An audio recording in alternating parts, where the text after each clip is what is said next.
Seth Rollins recently went into detail regarding his animosity towards CM Punk. Seth told the SI Media podcast that he believes CM Punk's perspective on the industry has been extremely self-serving and that CM Punk has played the martyr role to a T, saying a lot of it is personal. A lot of it is stuff that I don't really want to get into, but for the most part, I just think he's been really selfish when it comes to his perspective on the industry. I think he's been extremely self-serving, has played the martyr role to a T. Look, I got a lot of good things to say about parts of my relationship with him. He helped me in places where he didn't have to. Whether that was for his own good or not, I'm not entirely sure, but regardless, it helped me get where I needed to go and do the things I needed to do. For a guy who, when I met him, made it seem like he was all about giving back to the business, he really turned into a pretty selfish guy and really wanted to take more from the industry. Seth Rollins continued to address CM Punk talking down to him and WWE over the years, saying, he said some really bad things about me, talked down about me for years and the company for years. I'm talking some really bad stuff. Called me like a bootlicker and crap like that. You don't know me. You don't know what I stand for. I'm a loyal person and I just felt pretty insulted by a lot of the ways he treated me, treated the place that I worked for, treated friends that I worked with. I don't need to get into any of the stuff with Colt Cabana. If you want to go and look at that kind of stuff, that's out there. Just the way he treated people, the way I felt like he was only looking out for himself, and the way that he talked down about me and my friends and the people who are here putting the hard work in WWE, trying to make this thing as good as we possibly could, because we love the industry, truly love it, not just what it can do for us. And I always just felt he was a fraud in that sense, or at least he turned into one at some point in the last decade. That's the long of it. It's deep rooted. I wouldn't call it a hatred, but a certain animosity. There's animosity there, no doubt about it. During the conversation, Seth Rollins also claimed he was not given a heads up about CM Punk returning to WWE before Cult of Personality hit at Survivor Series. He said his reactions that night at ringside and later in the back were all genuine. However, our own Dave Meltzer reported Seth Rollins did know CM Punk would come out at the end of the show, and his reaction to it was all part of building an angle, saying that the idea was to play off an interview that Seth Rollins gave in January, where he referred to CM Punk as a cancer.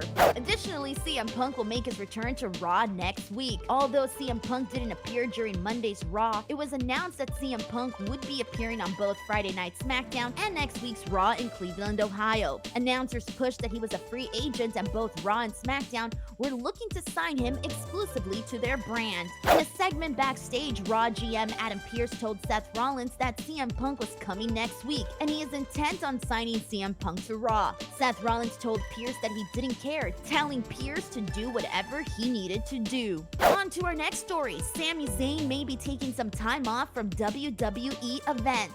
In the new edition of the Wrestling Observer newsletter, Dave Meltzer provided an update on Sami Zayn after an injury angle from this Monday's Raw. Meltzer noted that he doesn't have it confirmed that Zayn will be off for a while following the angle, but he does know that Sami Zayn has asked for time off recently and was granted it. Meltzer wasn't told when Zayn's time off would begin. And in some unexpected news, for the first time since 2011, Kazuchika Okada will step foot into a TNA Wrestling ring. It was announced last night that Okada will make his TNA Wrestling return at the promotion's television taping in Las Vegas on Sunday, January 14th, 2024. Snake Eyes is the name of the taping. It's taking place from the Palms Casino Resort. Impact Wrestling's name change back to TNA officially goes into effect starting with Hard to Kill on Saturday, January 13th. I recently spoke to Brian Myers, who had this to say about the name change.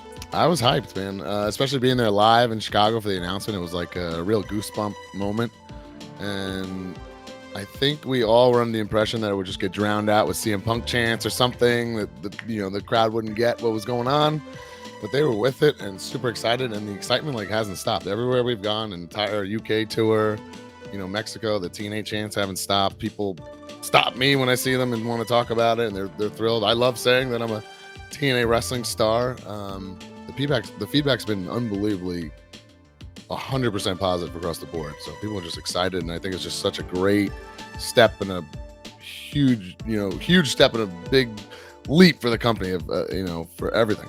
Yeah, I mean, the company has a 20 plus year history with some legendary moments and performers. So to not lean into that, I think would have been foolish, right? So you gotta, people grew up on this product, they're now old and grown-ups and have kids and lives of their own. So they're sentimental about it, so it means something to them, and it's really worked.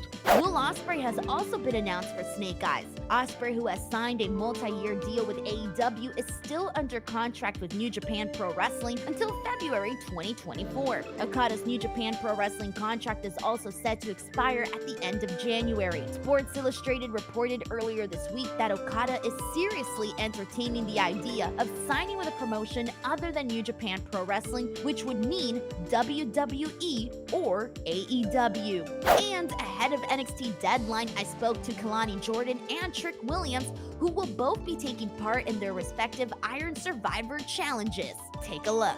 It's so rewarding. It's amazing because, like you said, so about 6 to 7 months ago, I had my first debut match on Level Up. And so now to see how far I've come to be on a major PLE in the Iron Survivor Challenge, the second one ever, it's so rewarding. I'm just so happy because I never would have thought. So I'm like, well, if I can do this in 6 months, imagine the next six months, how far I'll be. I do want to take a second and kind of talk about this growth that we were kind of addressing earlier.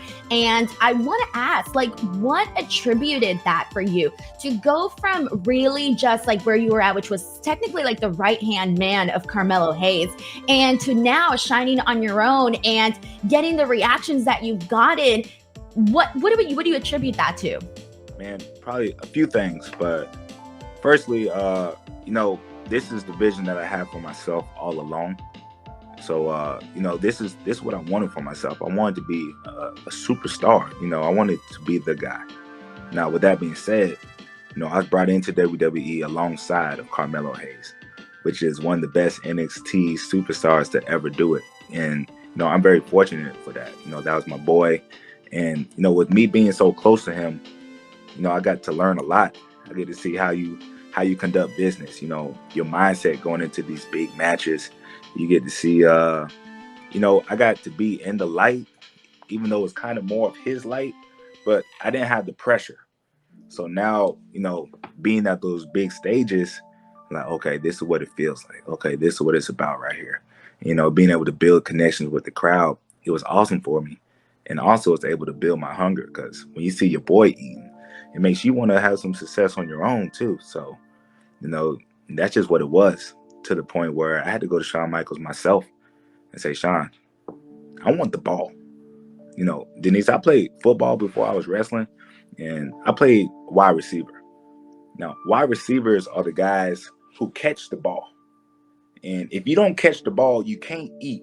You can't score touchdowns. The camera's not on you.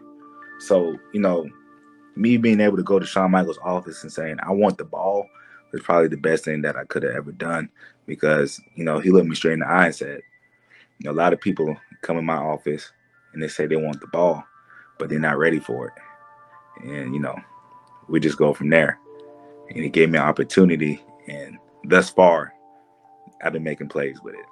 That's a wrap for this episode of The Latest. As always, thank you so much for watching. Do not forget to drop a like on this video, and we'll catch you on the next one.